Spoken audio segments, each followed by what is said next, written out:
আপুনিও বাৰু সেইসকলৰ ভিতৰত পৰে নেকি যিয়ে সদায় ছানস্ক্ৰীন এভইড কৰে জাষ্ট বিকজ আপুনি ছানস্ক্ৰীন লগোৱাৰ পিছত খুব বেছি ঘামে নাইবা ছানস্ক্ৰীন লগোৱাৰ পিছত আপুনি খুব বেছি ক'লা দেখায় আৰু আপুনি অৱশ্যে এইটো খুব ভালদৰে নাজানে যে আমি ছানস্ক্ৰীন কিয় ইউজ কৰিব লাগে সকলোৱে কৈ বাবে আপুনি ছানস্ক্ৰীন লগোৱা ট্ৰাই কৰিছিলে কিন্তু যেতিয়া দেখিছে যে ছানস্ক্ৰীন লগোৱাৰ পিছত আপুনি খুব বেছি ঘামি যায় বা ছানস্ক্ৰীন লগোৱা কিছু সময়ৰ পিছতে আপুনি নিজকে দেখিবলৈ খুব বেছি ক'লা দেখে আৰু সেইবাবে আপুনি ছানস্ক্ৰীন লগোৱা টোটেলি এভইড কৰিছে আৰু আজি বহুদিনৰ পৰা আপুনি ছানস্ক্ৰীন ব্যৱহাৰ কৰা নাই এই উৎকট গৰমতো তেন্তে চাওঁ আহকচোন আজি আমাৰ এই ভিডিঅ'টোত যে আমি ছানস্ক্ৰীন কিয় ব্যৱহাৰ কৰিব লাগে আৰু কেনেকুৱা ধৰণৰ ছানস্ক্ৰীন আমি ব্যৱহাৰ কৰিব লাগে যিহেতু মাৰ্কেটত আজি বহুত বিভিন্ন ব্ৰেণ্ডৰ বিভিন্ন ধৰণৰ ছানস্ক্ৰীন ওলাইছে তেন্তে আপুনি আচলতে কোনটো ছানস্ক্ৰীন ব্যৱহাৰ কৰিব যিটো ব্যৱহাৰ কৰাৰ ফলত আপুনি অত্যন্ত ঘমা বা ক'লা দেখাৰ পৰা ৰক্ষা হ'ব তেন্তে আৰম্ভ কৰোঁ আহক আজি আমাৰ এই ভিডিঅ'টি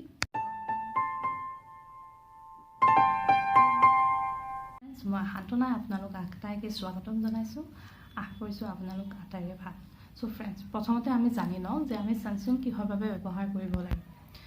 আচলতে সূৰ্যৰ পৰা দুই ধৰণৰ ৰশ্মি আহি আমাৰ দেহত প্ৰৱেশ কৰি আমাৰ দেহত ক্ষতি কৰে এই দুবিধ ৰশ্মি হৈছে UVA আৰু UVB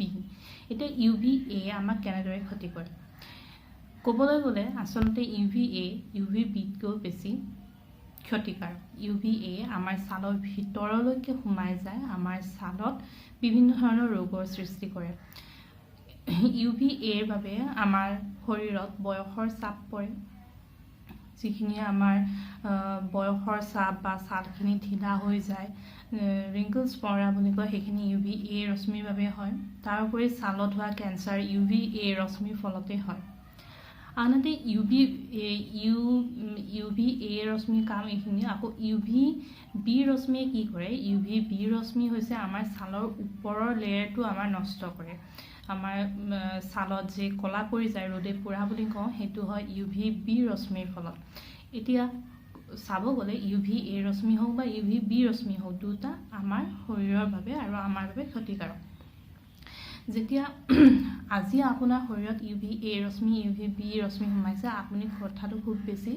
মন দিয়া নাই বা আৰু আপুনি ছানস্ক্ৰীন ব্যৱহাৰ কৰা নাই আজিৰ পৰা 5-6 বছৰৰ পিছত আপোনাৰ কি হ'ব ডাৰ্ক সাৰ্কেল আৰম্ভ হ'ব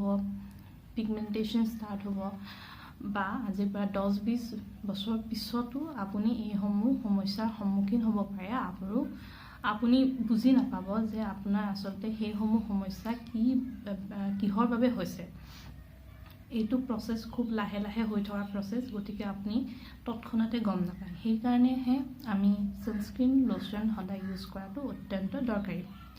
এতিয়া কথাটো হ'ল ছানস্ক্ৰীন বাৰু ইউজ কৰিব লাগে বুলি গম পালোঁ কিন্তু আমি কেনেকুৱা ধৰণৰ ছানস্ক্ৰীন ইউজ কৰিম আমি ছানস্ক্ৰীনটো কিনোতে কি কথাৰ প্ৰতি লক্ষ্য ৰাখিম তো ছানস্ক্ৰীন এটা আপুনি যেতিয়া কিনিব যাব বজাৰত তেতিয়া আপুনি কেইটামান বস্তু খুব মানে বিশেষভাৱে মনত ৰাখিব সেইকেইটা হৈছে যে আপোনাৰ ছানস্ক্ৰীনটো UVA আৰু UVB প্ৰটেকশ্যনটো থাকিব লাগিব লগতে PA++ থাকিলে আৰু ভাল আৰু লগতে আপুনি আপোনাৰ ছানস্ক্ৰীনটোত SPF কিমান সেইটো বস্তুৰ প্ৰতিও আপুনি লক্ষ্য কৰিব SPF কি SPF হৈছে সান প্ৰটেকশ্যন ফেক্টৰ আমি আমাৰ অসমত হওক বা ভাৰতত হওক আমি এই গৰমৰ দিনসমূহত মিনিমাম SPF 30 ব্যৱহাৰ কৰাটো খুব বেছি দৰকাৰী SPF 30 40 50 60 যিমানে নহওক কিয় মানে যিমানে বাঢ়ি যাব SPF সিমানে আপুনি সূৰ্যৰ পৰা প্ৰটেকশ্যনটো বেছিকৈ হ'ব যদি আপোনাৰ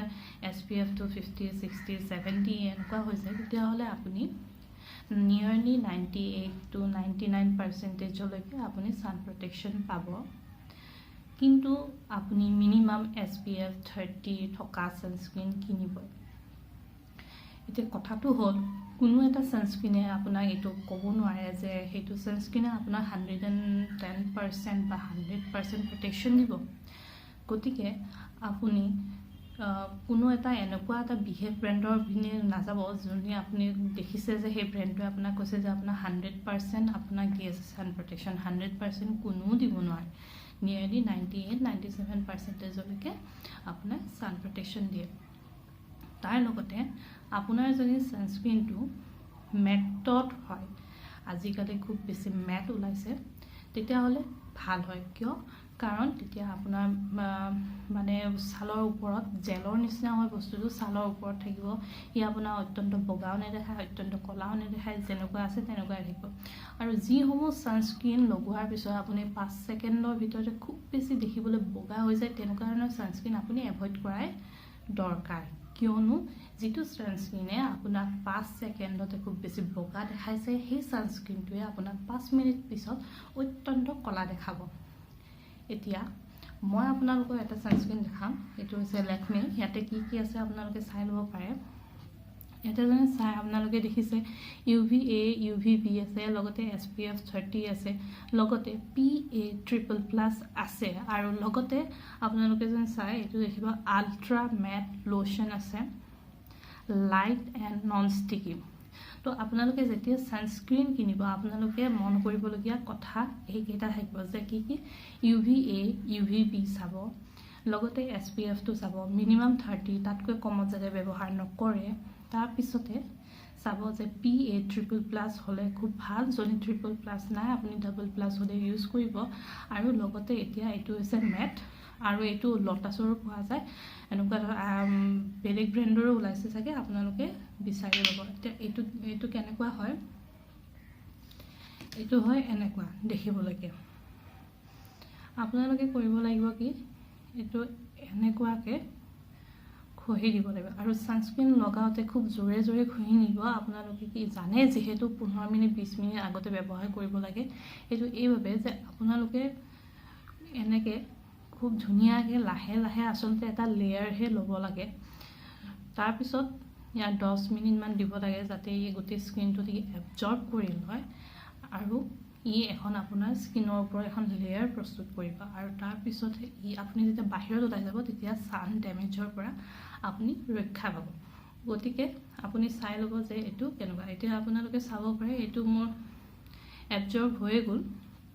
আৰু স্কিনৰ কালাৰটো ঠিকে আছে, একো চেঞ্জ হোৱা নাই। আৰু লগতে আপোনালোকে এইটো বস্তু মনত ৰাখিব যে আপুনি যেতিয়া ছানস্ক্ৰীনটো ইউজ কৰিছে আৰু আপুনি গোটেই দিনটো অত্যন্ত ৰ'দত আছে, তেনেহ'লে 4-5 ঘণ্টাৰ মূৰে মূৰে আপুনি যাতে আপোনাৰ ছানস্ক্ৰীনটো ইউজ কৰি থাকে। বৰ্তমান লেকমিৰে SPF 40 এটা কম্পেক্টটো ওলাইছে, আৰু সেইটো আপুনি লগত কেৰি কৰি ফুৰিব পাৰে। যদিহে আপুনি দেখিছে আপুনি খুব বেছি ঘামিছে বা খুব বেছি সূৰ্যত বাহিৰত আছে, তেনেহ'লে আপুনি সেইটো ধুনীয়াকৈ উলিয়াই পেলাই আকৌ ব্যৱহাৰ কৰিব। আমাৰ কম্পেক্ট পাউডাৰটো যেনেকুৱা একদম ছেইম হয়, জাষ্ট এইটো ছানস্ক্ৰীন হয়, পাউডাৰ বেছত হয়, আপুনি সেইটো ইউজ কৰক। তাৰপিছত আপুনি ধুনীয়াকৈ আপোনাৰ সকলো কাম কৰক। আৰু লগতে এই যিহেতু ইমান বেছি গৰম, আপুনি যদি আপোনাৰ চকুত ডাৰ্ক চাৰ্কলৰ পৰা বাচিব খুজিছে, আপুনি ছানগ্লাছ নিশ্চয়কৈ ব্যৱহাৰ কৰক। তো এইখিনিয়ে আজি আমাৰ ভিডিঅ'টোত ক'বলগীয়া। যদি আপোনালোকে মোৰ ভিডিঅ'টো চাই ভাল পাইছে, তেনেহ'লে আপোনালোকে মোৰ ভিডিঅ'টো লাইক কৰিব, কমেণ্ট কৰিব, শ্বেয়াৰ কৰিব, লগতে মোৰ চেনেলটো ছাবস্ক্ৰাইব কৰিব নাপাহৰিব। ধন্যবাদ, আজিলৈ আহিছোঁ।